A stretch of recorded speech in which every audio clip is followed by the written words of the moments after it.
الحمدللہ رب العالمین والصلاة والسلام علی رسولہ النبی الکریم وعلی آلہ واصحابہ اجمعین اما بعد فاعوذ باللہ من الشیطان الرجیم بسم اللہ الرحمن الرحیم ما کان للمشرکین ان یعمروا مساجد اللہ شاہدین علی انفسہم بالکفر اولئک حبطت اعمالہم وفی النار ہم خالدون انما يعمر مساجد الله من آمن بالله واليوم الآخر وأقام الصلاة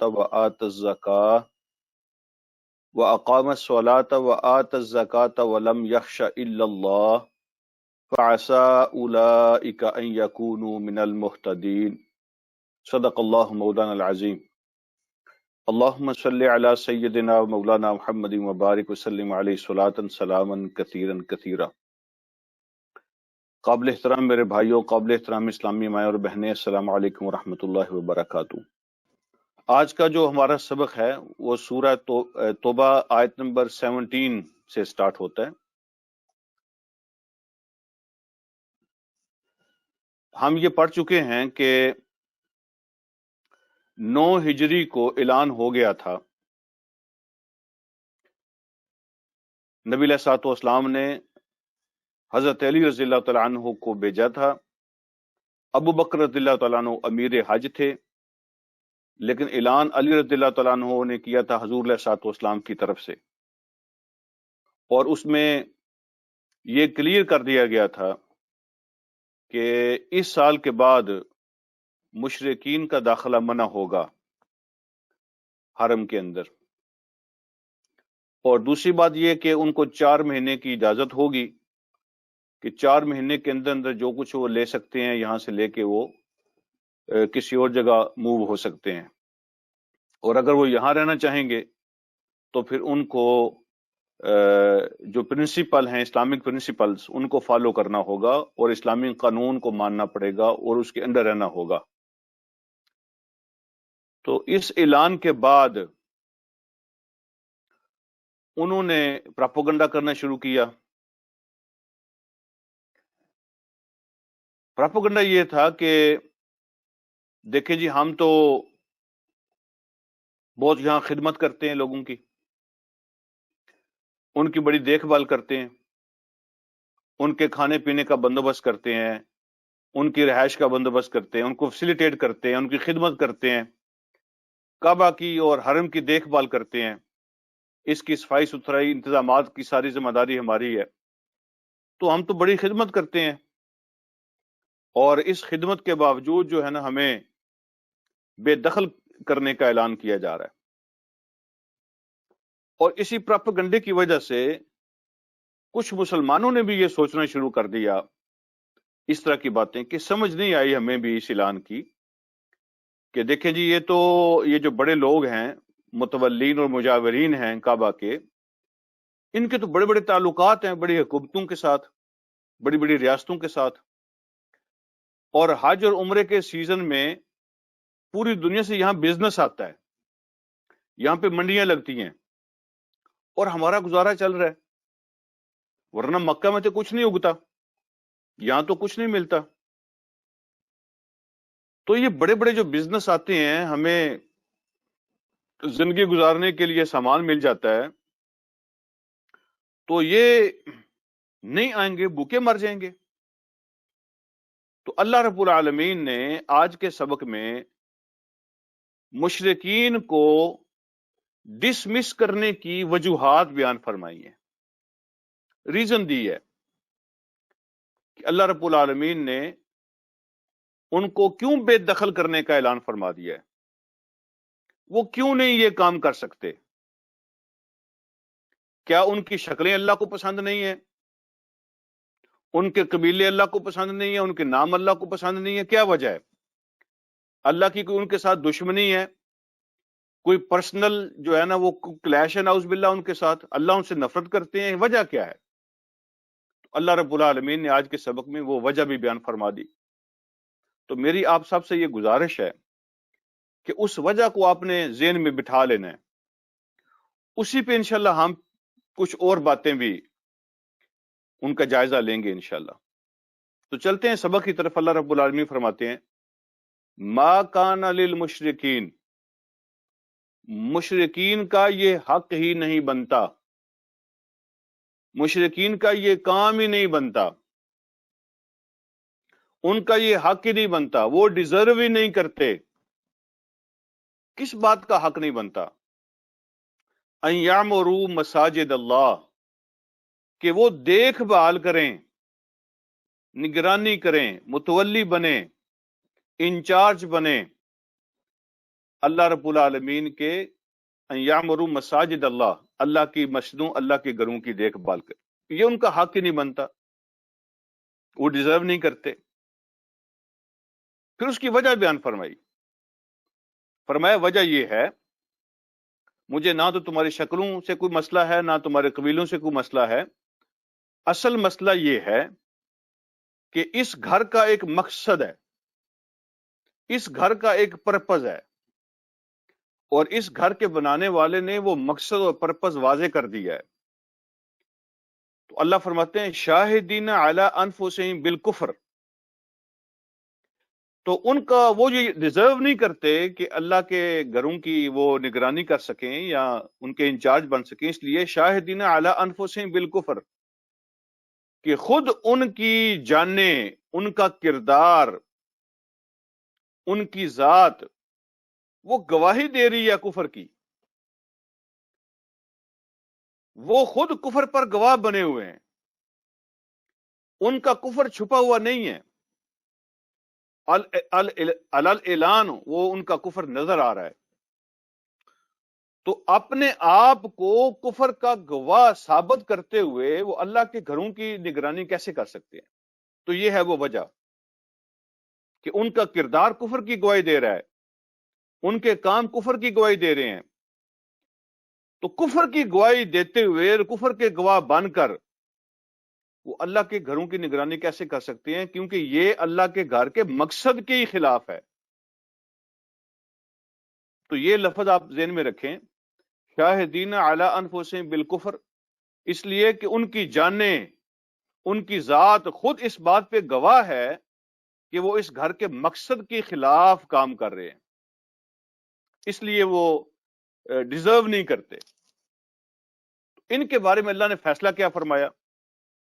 ہاں ٹھیک ہے وہ حاجیوں کو پانی پلاتے ہیں، ہاں ٹھیک ہے وہ خدمت کرتے ہیں، ہاں ٹھیک ہے وہ صفائی کرتے ہیں، ہاں ٹھیک ہے وہ دیکھ بھال کرتے ہیں، یہ سارے کام اچھے ہیں. لیکن کفر کا نمائندہ بن کر یہ کام کرنے والے لوگ جو ہیں، اولئک حبطت اعمالہم، یہ وہ لوگ ہیں جن کے اعمال ضائع ہو گئے، ان کو کچھ نہیں ملا، ان کے اعمال ضائع ہو گئے. وفی النار ہم خالدون، اور آگ کے اندر یہ ہمیشہ رہنے والے ہیں. اب اس میں ایک لفظ جو ہے نا استعمال ہوا ہے شروع میں، پہلے اس پہ غور فرمائیں. ما کان للمشرکین ان یعمروا مساجد اللہ. یعمروا، یہ لفظ تعمیر سے نکلا ہے، اسی سے عمارت بنا ہے. عمارت کا لفظ ہم جو استعمال کرتے ہیں نا، تو تعمیر کسی چیز کی بلڈنگ کو بنانا. تو یعمروا جو ہے اس کے اندر تعمیر بھی شامل ہے، اس کے اندر حفاظت بھی شامل ہے، اس کے اندر صفائی ستھرائی بھی شامل ہے، اس کے اندر مسجد کی ضروریات کو پورا کرنا، اس کے بل پے کرنا، اس کے دروازے کھولنا، اس کی لائٹنگ ہیٹنگ کا بندوبست کرنا، وہ ساری جو ضروریات ہوتی ہیں مسجد کی، اللہ کے گھر کی، وہ بھی اس کے اندر شامل ہے. اور پھر عبادت کرنا اس کے اندر، یہ بھی شامل ہے. عبادت کے ساتھ اس کو آباد کرنا. آبادی بھی اس کا ایک مطلب ہوتا ہے کہ وہاں پہ عبادت کرنا، جس کام اور جس پرپز کے لیے اللہ رب العالمین نے یہ گھر بنانے کے حکم دیے ہیں، اس پرپز کو پورا کرنا. تو عبادت بھی یعمروا کا ایک معنی ہے.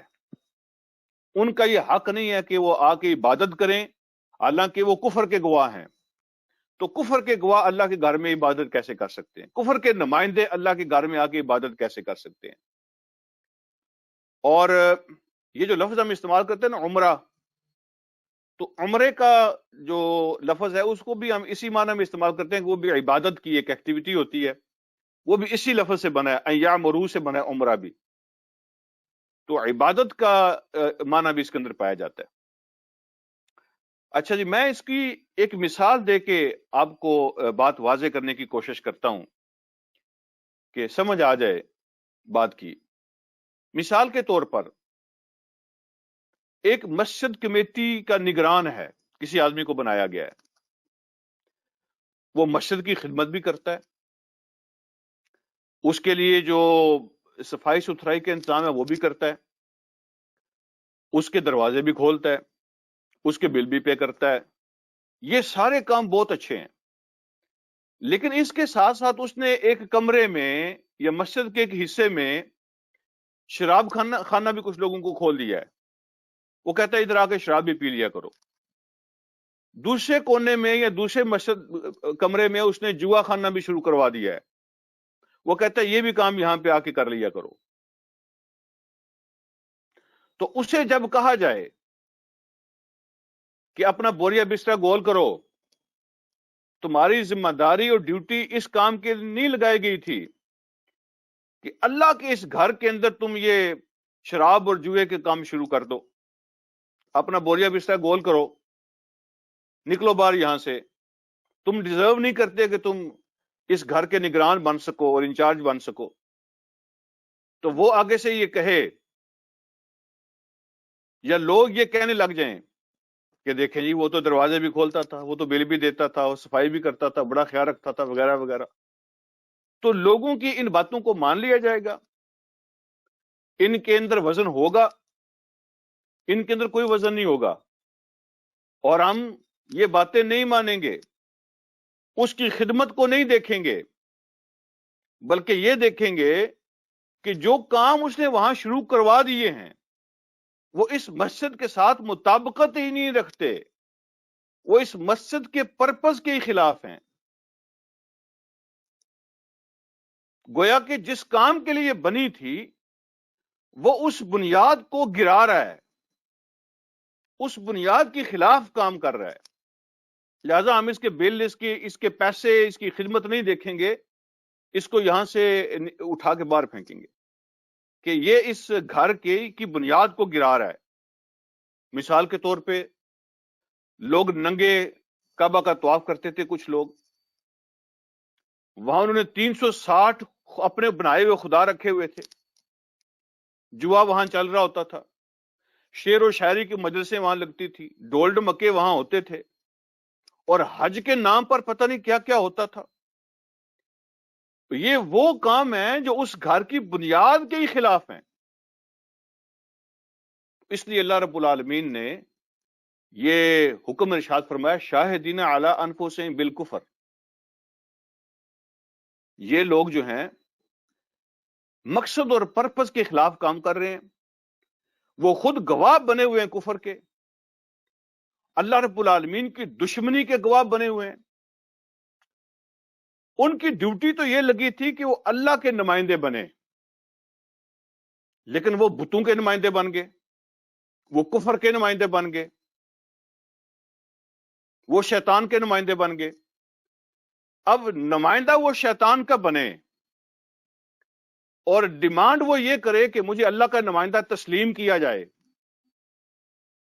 اور مجھے وہی اجر دیا جائے، مجھے وہی اعزاز ملے، مجھے وہی آنر ملے جو اللہ کے نمائندے کو ملنی چاہیے، تو اس کو کیسے مل سکتی ہے؟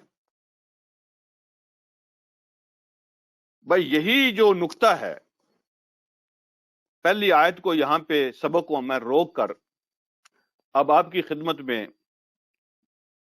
ایک دو اور باتیں جو عرض کرنا چاہتا تھا۔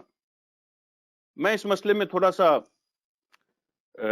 جذباتی آدمی ہوں، میں اللہ سے دعا کرتا ہوں کہ اللہ رب العالمین مجھے اپنے جذبات کو قابو میں رکھ کر جو حق بات ہے میں آپ تک پہنچانا چاہتا ہوں، اللہ مجھے اس کی توفیق عطا فرمائے۔ اور سب سے پہلے میں اس کا مخاطب خود ہوں، یہ ریمائنڈر سب سے پہلے میری ذات کے لیے ہے۔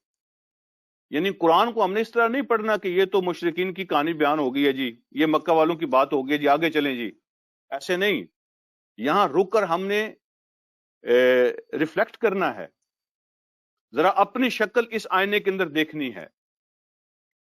اور خاص طور پر میرا مخاطب وہ لوگ ہوں گے میرے سمیت جن کو اللہ رب العالمین نے یہ موقع دیا ہے اور اللہ نے ان کو یہ اعزاز بخشا ہے کہ وہ اللہ کے دین کے نمائندے بنے، اللہ کے ایمبیسیڈر بنے، اللہ رب العالمین کی اللہ کی جو دین کا جو پرپز ہے اس کو پورا کرنے کے لیے اللہ رب العالمین نے ان کو موقع عطا فرمایا، ان کو پلیٹ فارم کوئی مل گیا.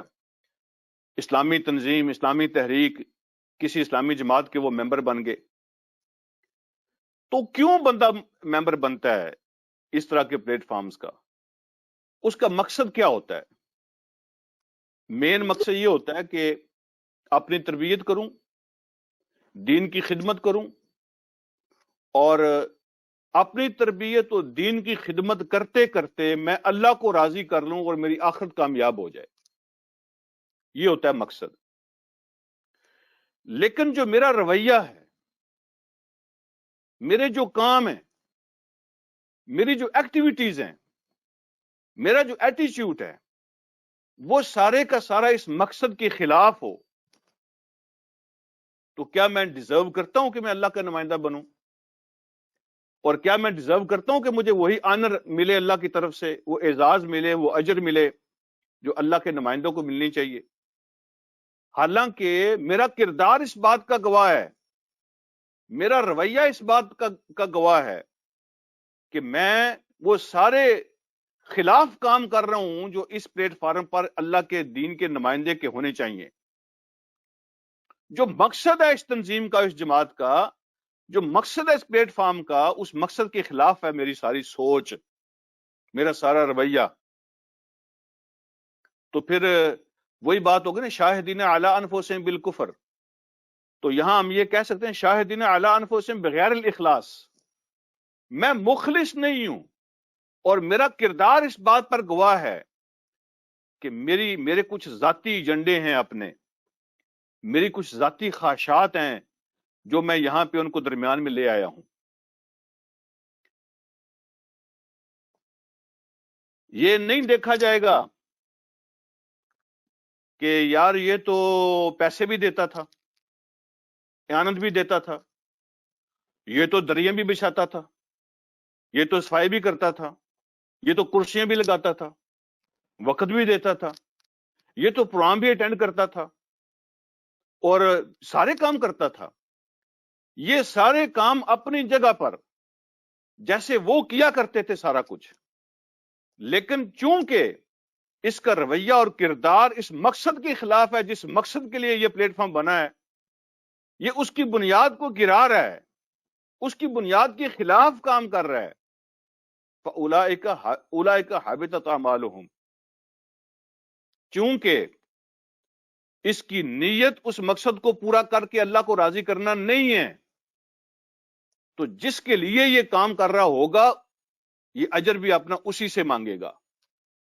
نفس کے لیے کام کرتا ہے تو اپنے نفس سے جا کے اجر مانگے، شیطان کے لیے کام کرتا ہے تو شیطان سے جا کے اپنا اجر مانگے. اللہ کے لیے وہ کام کرتا نہیں تھا، اللہ اس کا مقصد نہیں تھا، اللہ اس کا گول نہیں تھا، اللہ کی رضا اس کا گول نہیں تھی، تو پھر اللہ سے وہ اجر کا بھی حق نہیں رکھے گا. میں عرض کرتا رہتا ہوں، یہ سب سے پہلے میرے لیے ہے کہ سب سے بد نصیب دیکھیں، دنیاوی جو جماعتیں ہوتی ہیں ان میں لوگوں کا ایجنڈا اور ہوتا ہے. ٹھیک ہے، دنیا کی جو جماعتیں دنیاوی ہوتی ہیں، ان پلیٹ فارم ہوتے ہیں، ان کا ایجنڈا اور ہوتا ہے، وہاں یہ ساری چیزیں چلتی رہتی ہیں. لیکن سب سے بد نصیب وہ دین کا کارکن ہے، دین کا کارکن جو وقت بھی دیتا ہے، جو سرمایہ بھی لگاتا ہے، جو قربانی بھی دیتا ہے، جو محنت بھی کرتا ہے، لیکن اس کو کچھ نہیں ملتا، کچھ نہیں ملتا اس کو. آپ نے کبھی دیکھا کسی کو ٹریڈ مل پر ایکسرسائز کرتے ہوئے؟ وہ جو رننگ مشین ہوتی ہے، آپ میں سے خود بھی بہت سے لوگوں نے کی ہوگی، اس پہ کسی کو آپ نے ایکسرسائز کرتے ہوئے دیکھا ہے؟ وہاں اس کا وقت بھی لگتا ہے، وہاں اس کو زور بھی لگانا پڑتا ہے، اور وہاں اس کو پسینہ بھی آتا ہے، اور وہاں وہ تھکتا بھی ہے. وہ دوڑ رہا ہوتا ہے، وہ ہانپ رہا ہوتا ہے، اس کا سانس بھی پھولتا ہے، لیکن وہ منزل طے نہیں کر سکتا، وہ منزل نہیں طے کر سکتا، وہ اسی جگہ پہ رہتا ہے جس جگہ پہ وہ مشین پڑی ہوئی ہے۔ بالکل ایسے ہی وہ لوگ جن کے اندر اخلاص نہیں ہے، ان کا ایجنڈا کچھ اور ہے، کچھ اپنا ایجنڈا ہے، کسی اور مقصد کے لیے کام کرتے ہیں، نفسانیت اس میں شامل ہو گئی ہے، اپنی ذاتی اغراض اس میں شامل ہو گئی ہیں، اخلاص نہیں رہا، اللہ رب العالمین کی رضا اور آخرت کی کامیابی اس کا مقصد نہیں رہا، اس کا گول نہیں رہا، تو کام سارے ہو رہے ہیں، نظر آ رہا ہے، شکل بنی ہوئی ہے، دفتر بنے ہوئے ہیں، پوسٹر بن رہے ہیں، کمپین چل رہی ہے، پیسے خرچ ہو رہے ہیں، اجتماعات ہو رہے ہیں، محنتیں ہو رہی ہیں، قربانیاں دی جا رہی ہیں، لیکن منزل حاصل نہیں ہوتی، کام آگے نہیں بڑھتا، اس لیے کہ اس کی پہلی اور بنیادی شرط جو ہے نا وہ اخلاص ہے، گول اللہ کی رضا ہونا چاہیے۔ جو پرپس تھا نا اس پلیٹ فارم کا، اس کو حاصل کرنے کی کوشش کرنی چاہیے۔ تو میں سب سے پہلے اپنے آپ کو کہتا ہوں، اور پھر میں آپ سب سے گزارش کرتا ہوں، دیکھیں جب میں اپنی قبر میں جاؤں گا اور آپ اپنی قبر میں جائیں گے تو وہاں کوئی ناظم نہیں ہوگا، کوئی صدر وہاں نہیں ہوگا، کوئی سیکرٹری جنرل وہاں نہیں آئے گا، کوئی شورا نہیں وہاں آئے گی، کوئی بڑا اور کوئی چھوٹا وہاں نہیں آئے گا، وہاں میں نے خود اپنا حساب دینا ہے۔ جو کچھ میں نے کیا ہوگا، جو کچھ میں نے سوچا ہوگا، جو کچھ میں نے اثرات پیچھے چھوڑے ہوں گے، اور جو کچھ میں نے اعمال آگے بھیجے ہوں گے، یہ دونوں لفظ میں بائی پرپز یوز کر رہا ہوں، انٹینشنلی یوز کر رہا ہوں۔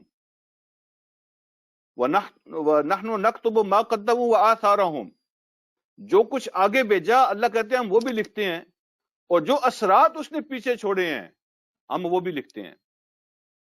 تو قبر کے اندر مجھے خود حساب دینا ہے، کسی گروپ نے، میرے کسی دوست نے، تو یہ جو اللہ کے دین کے کام ہوتے ہیں نا، ان میں دوستیوں کی وجہ سے کام نہیں ہوتا، دوستیوں کی وجہ سے۔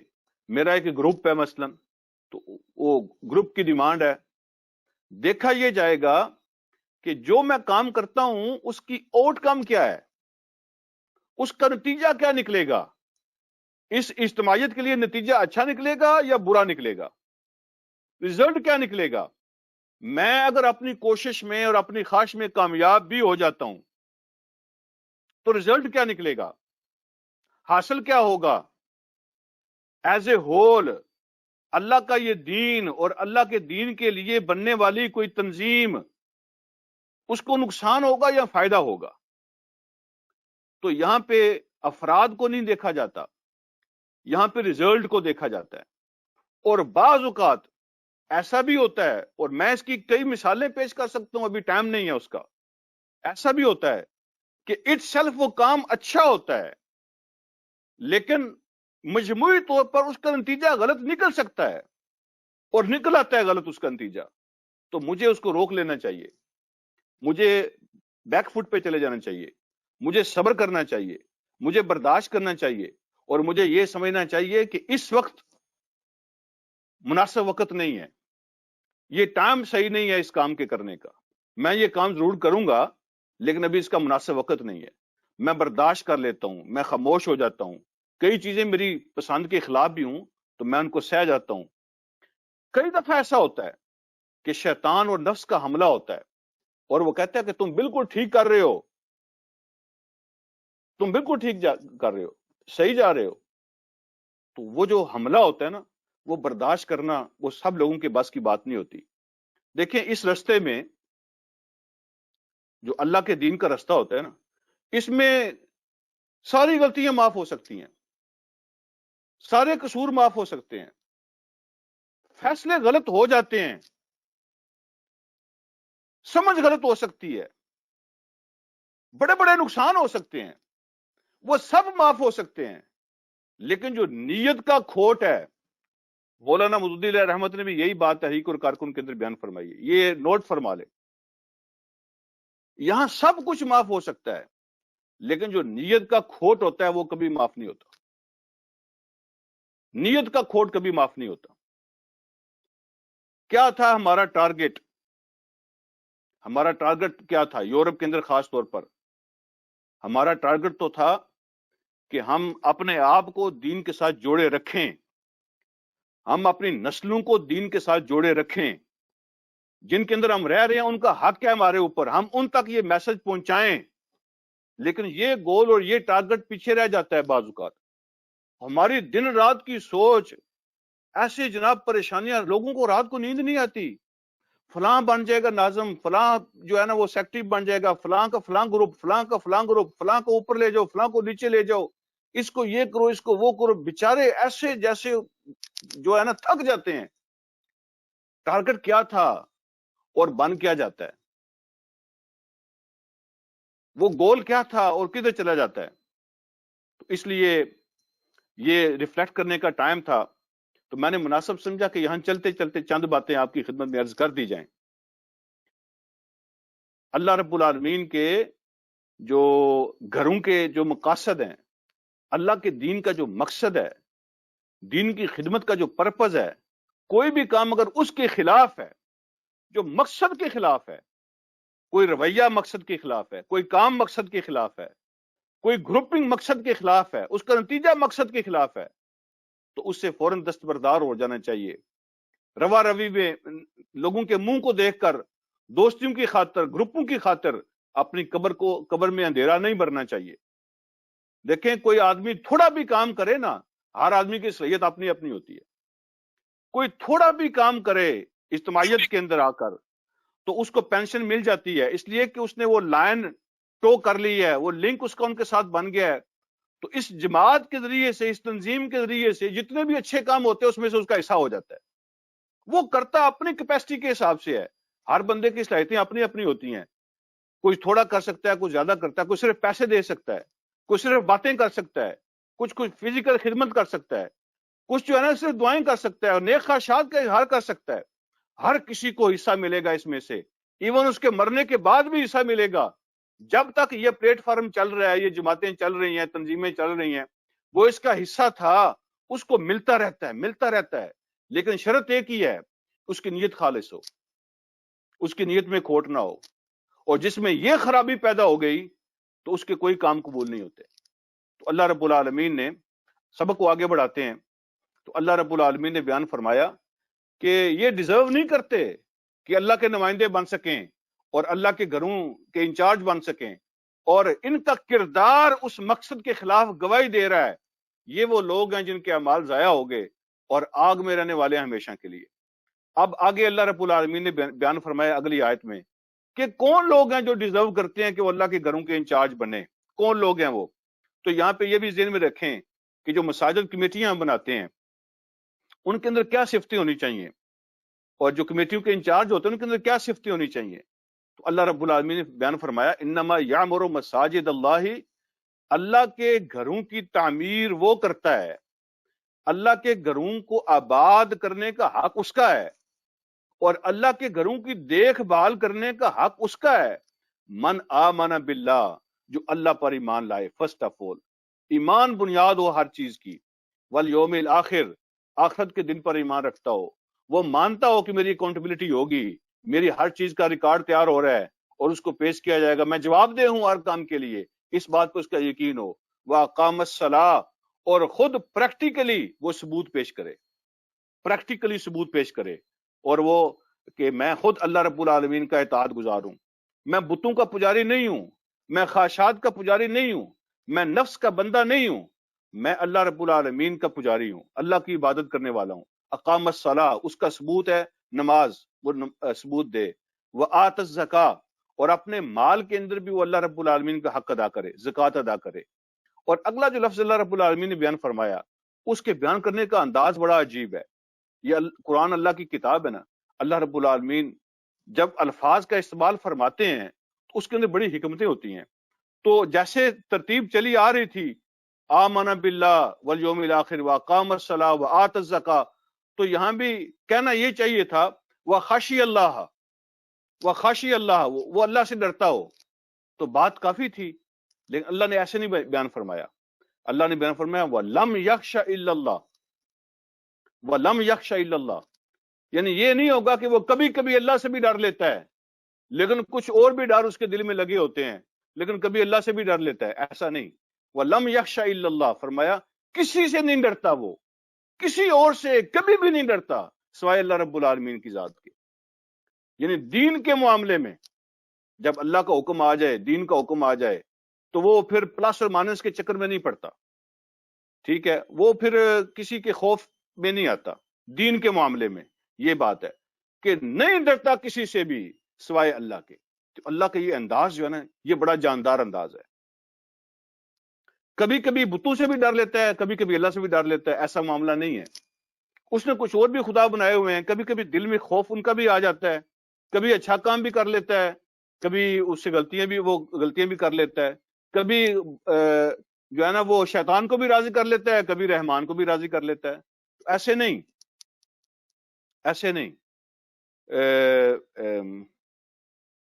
وہ کس طرح شعر ہے،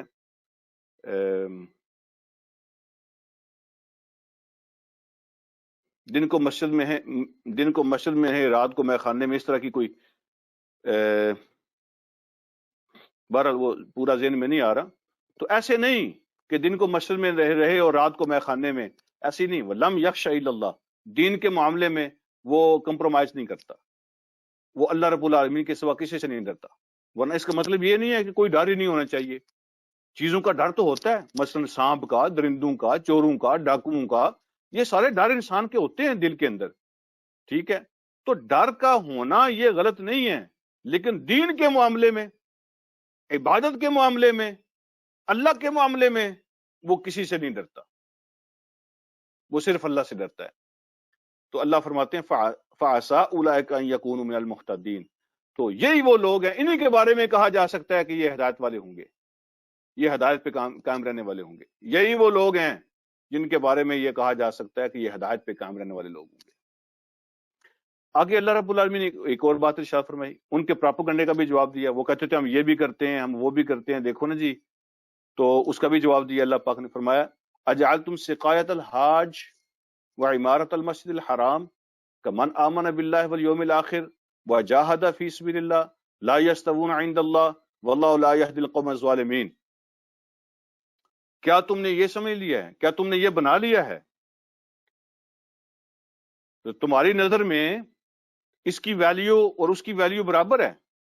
اجعلتم، کیا تم نے بنا رکھا ہے یہ کرائٹیریا سقایت الحاج کہ حاجیوں کو پانی پلانے کی خدمت جو ہے، وہ عمارت المسجد الحرام اور مسجد حرام کی جو آباد کاری ہے، اس کی جو نگرانی ہے، اس کی جو دیکھ بھال ہے، اس کی جو تعمیر ہے، اس کی جو آباد کاری ہے، سارے معنی اس کے ہیں عمارہ کے.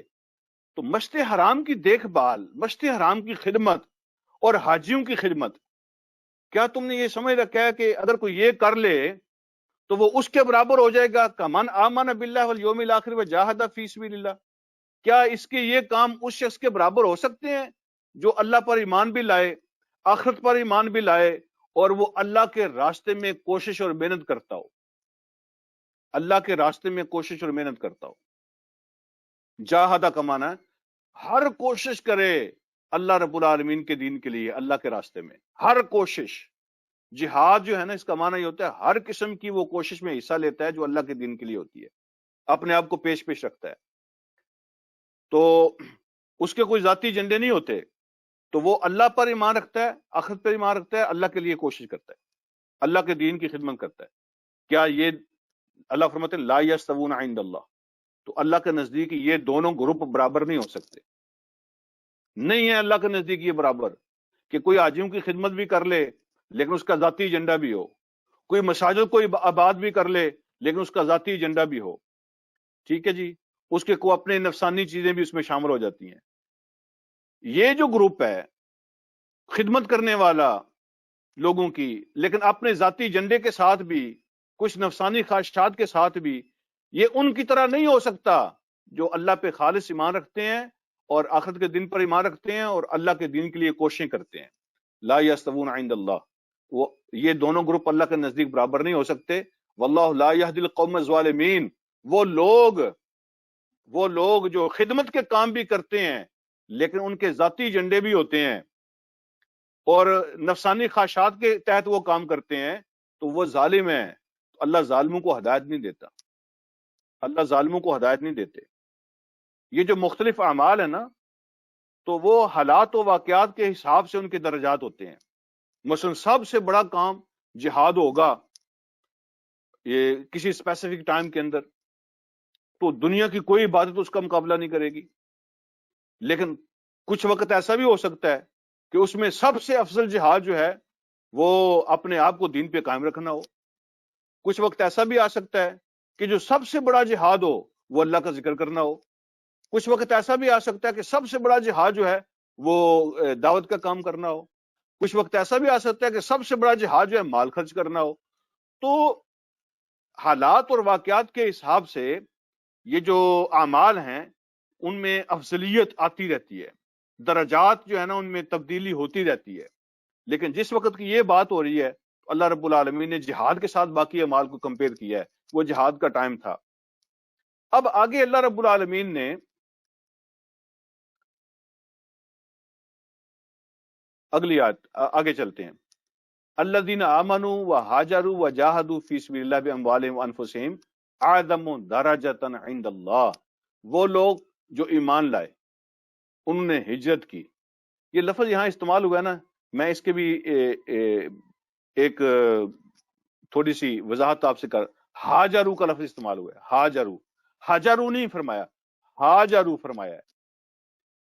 ایک ہوتا ہے ہاجرو چھوڑ دینا وطن کو, یہ بھی ہجرت ہے. ایک ہے ہاجرو, دونوں میں فرق کیا ہوتا ہے؟ ہاجرو جو ہے نا یہ اس کے اندر مقابلہ پایا جاتا ہے, یعنی وہ وطن چھوڑنے پہ مجبور کیے گئے.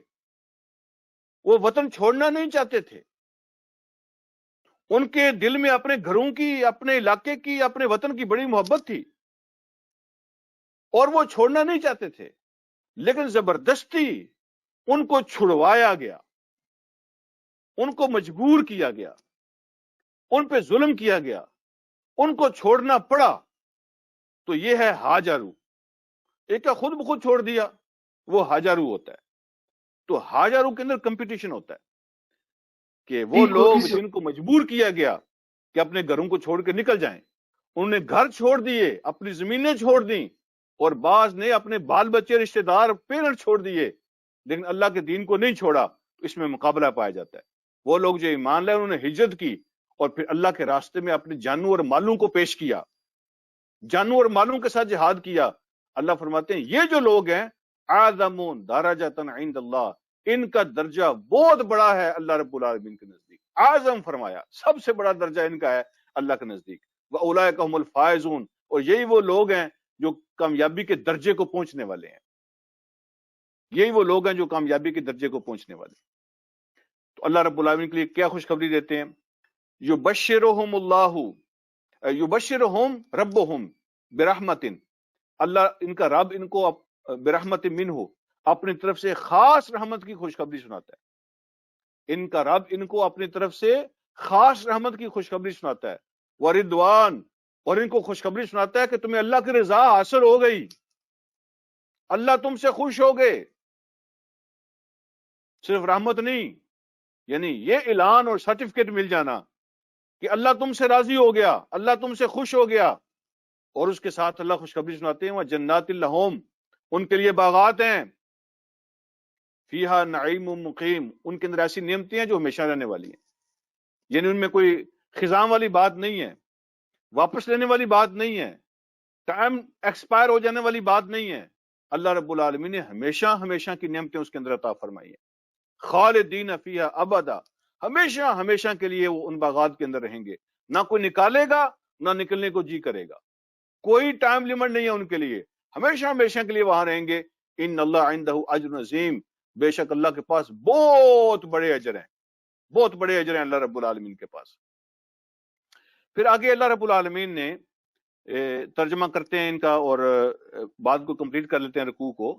اللہ پاک نے 8 چیزوں کا ذکر فرمایا ہے, موٹی موٹی پرنسپلی 8 بڑی چیزیں جن کے ساتھ انسان اپنی زندگی میں محبت کرتا ہے، جو رکاوٹ بن سکتی ہیں، اور یعنی جن حالات میں یہ آیات نازل ہو رہی تھی نا، تو یہ چیزیں سامنے تھیں اور رکاوٹ بن سکتی تھیں، بن رہی تھیں، یعنی کام کو اتنا آسان نہیں تھا. لوگ اپنے گھروں کو چھوڑ کے، اپنے رشتہ داروں کو چھوڑ کے، اپنے بیوی بچوں کو چھوڑ کے، اپنے پیرنٹس کو چھوڑ کے، بہنوں بھائیوں کو چھوڑ کے نکلے تھے. یہ کوئی آسان کام نہیں تھا. تو اللہ نے ان 8 چیزوں کو ذکر کیا اس ایمرجنسی اور ٹف ماحول کے اندر. اور اللہ رب العالمین نے کیا فرمایا؟ یہ 8 چیزیں آج بھی دنیا میں ہمیشہ کے لیے جب بھی رکاوٹ بنتی ہیں، ان میں سے کوئی چیز رکاوٹ بنتی ہے. اللہ فرماتے ہیں یا ایھا الذین آمنوا، اے وہ لوگوں جو ایمان لائے ہو، لا تتخذوا آباءکم اخوانکم اولیاء ان استحبوا الکفر علی الایمان.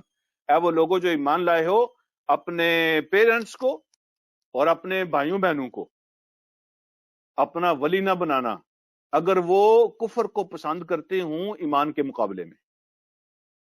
اگر وہ ایمان کے مقابلے میں کفر پر رہنا پسند کرتے ہوں تو وہ تمہارے ولی نہیں بن سکتے، وہ تمہارے رفیق نہیں ہیں. ٹھیک ہے، یعنی ایسا تعلق، ایسی گہری دوستی، ایسی گہری ریلیشن شپ جس کی وجہ سے بعض اوقات بندہ مجبور ہو جاتا ہے، اس کو ولایت کا تعلق کہتے ہیں. جس کے بندہ ہر چیز اس کے ساتھ شیئر کرتا ہے، جن کی وجہ سے بندہ کمپرومائز کر لیتا ہے بعض اوقات. تو یہ ولایت کا تعلق جو ہے نا، اللہ نے یہ نہیں کہا کہ تم ان کی عزت نہ کرنا، یہ نہیں کہا کہ ان سے محبت نہ کرنا، لیکن اس حد تک چلے جانا کہ بندہ کمپرومائزنگ ہو جائے، اس کی اجازت نہیں ہے. اے وہ لوگوں جو ایمان لائے ہو، دوسری طرف تمہارے باپ دادا کھڑے ہیں، تمہارے رشتہ دار کھڑے ہیں، اور ایک طرف اللہ کا دین کھڑا ہے. اگر وہ کفر پر قائم رہنا چاہتے ہیں تو تم دین پر قائم رہو گے، تو پھر تم ان کو ولی نہیں بناؤ گے. وَمَن يَتَوَلَّهُم مِّنكُمْ فَأُولَٰئِكَ هُمُ الظَّالِمُونَ. تو ایسی صورت میں جس نے تم میں سے ان کو اپنا ولی بنایا تو یہی لوگ اپنے اوپر ظلم کرنے والے ہوں گے، یہی لوگ ہوں گے جو اپنے اوپر زیادتی کریں گے. تو آگے اللہ رب العالمین نے وہ 8 چیزیں بیان فرمائی. فرمایا قل ان کان آباؤکم، اے نبی اعلان فرما دیجئے، ان سے کہہ دیجئے کہ اگر تمہارے باپ دادا، آبا کے اندر وہ سارے شامل ہیں، ماں باپ دادا پردادا سارے شامل ہیں، اگر تمہارے پیرنٹس، یہ گنتے جانا ذرا، 5 رشتے اللہ نے بیان فرمائے ہیں اور 3 دنیا کی چیزیں بیان فرمائی ہیں. یہ 8 چیزیں آل ٹوگیدر بیان فرمائی ہیں، اور ہمیشہ یہی ہوتی ہیں رکاوٹ جو اللہ کے راستے میں بنتی ہیں. انہی کی وجہ سے بندہ سب کچھ قربان کرتا ہے اور کمپرومائز کرتا ہے. اللہ فرماتے ہیں قل، اے اعلان کرتے ہیں نبی، ان کان آباؤکم، اگر تمہارے رشتہ دار، و ابناؤکم، اور تمہاری اولاد اس میں سب شامل ہیں، و اخوانکم، اور تمہارے بھائی بہن اس میں سب شامل ہیں، و ازواجکم، اور تمہارے پارٹنر. میاں بیوی کے لیے زوج ہوتا ہے اور بیوی میاں کے لیے زوج ہوتی ہے. ٹھیک ہے، تمہارے پارٹنر میاں اور بیوی. اور 5ویں بات سمجھ، وہ عشیرتکم، تمہارے قبیلے اور تمہاری فیملیز. یہی ہوتے ہیں نا رشتے، ماں باپ ہوتے ہیں، اولاد ہوتی ہے، بہن بھائی ہوتے ہیں، اور پارٹنر ہوتے ہیں، اور قبیلہ اور خاندان ہوتا ہے. ان میں سے کوئی. اور آگے 3 چیزیں دنیا کی بیان فرمائی. وَأَمْوَالٌ اقْتَرَفْتُمُوهَا، اور تمہارے وہ مال جو تم بڑی محنت سے کماتے ہو، ان کو، اس کے لیے تمہاری محنت لگی ہوتی ہے. ٹھیک ہے، تم نے اس کے لیے قربانیاں دی ہوتی ہیں. تمہارے مال. وَتِجَارَةٌ تَخْشَوْنَ كَسَادَهَا، اور تمہارے وہ بزنس جس میں کمی ہو جانے کا تمہیں ڈر لگا رہتا ہے، نقصان ہو جانے کا تمہیں ڈر لگا رہتا ہے.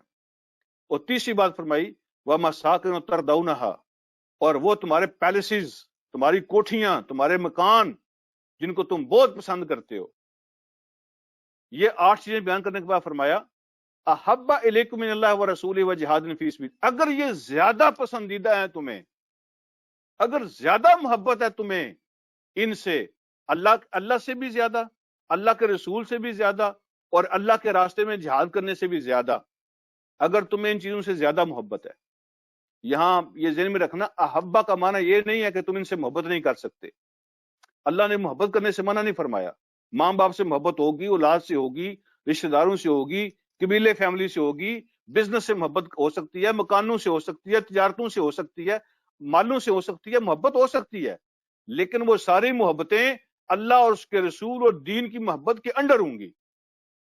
لیکن اگر تمہاری محبت ترجیح بن جائے ان کے ساتھ، اور تم دین کو اور اللہ کے حکم کو چھوڑنے لگ جاؤ، تو پھر ان چیزوں سے منع فرمایا. احب الیکم، زیادہ محبوب بن جائیں تمہارے نزدیک، زیادہ محبوب بن جائیں اللہ سے بھی، اللہ کے رسول سے بھی، اور اللہ کے راستے میں جہاد کرنے سے بھی، کوشش کرنے سے بھی، جہاد دین کے لیے محنت کرنے سے بھی زیادہ تم ان کو ترجیح دینے لگ جاؤ.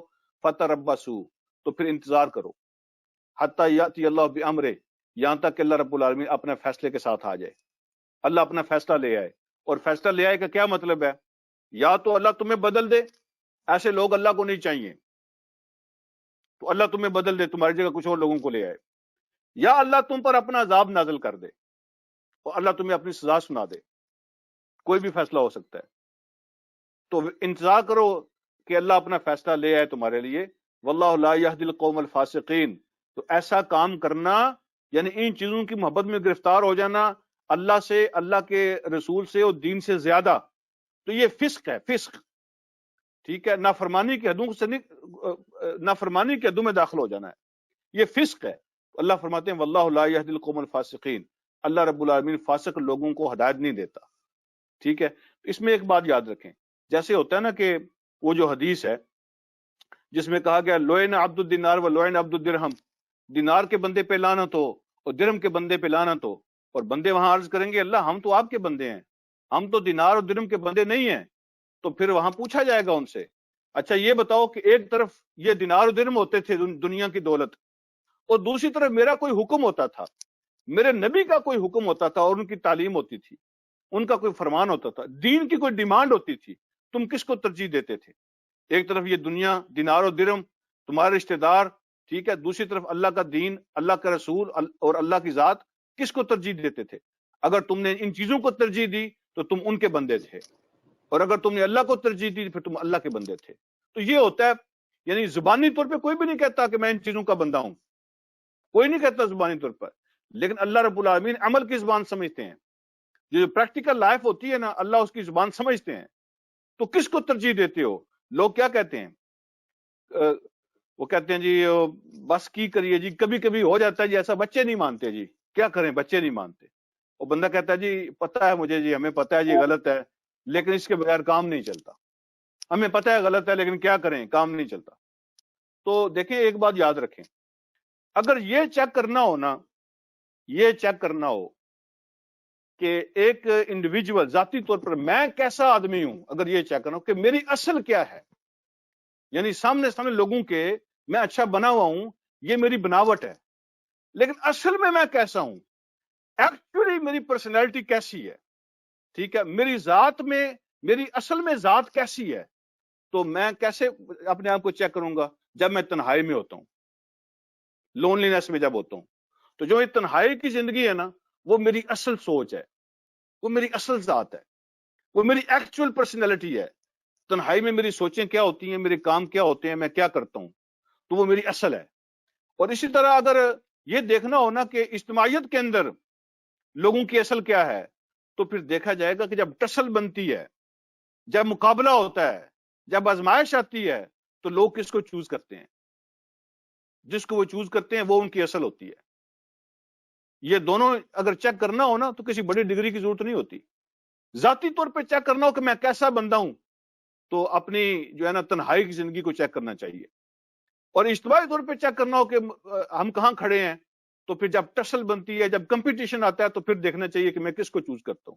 ایک طرف اگر اللہ کا حکم ہوتا ہے، دین کا کوئی قانون ہوتا ہے، اللہ کے رسول کا کوئی حکم ہوتا ہے، اور دوسری طرف میرے دنیا کے مفادات ہوتے ہیں، میرے رشتہ دار، میرے بچے، میری فیملی، میرے پیرنٹس، میرا بزنس، میرا مال، میں کس کو ترجیح دیتا ہوں، وہ اصل ہوتی ہے، اس کو دیکھنا چاہیے.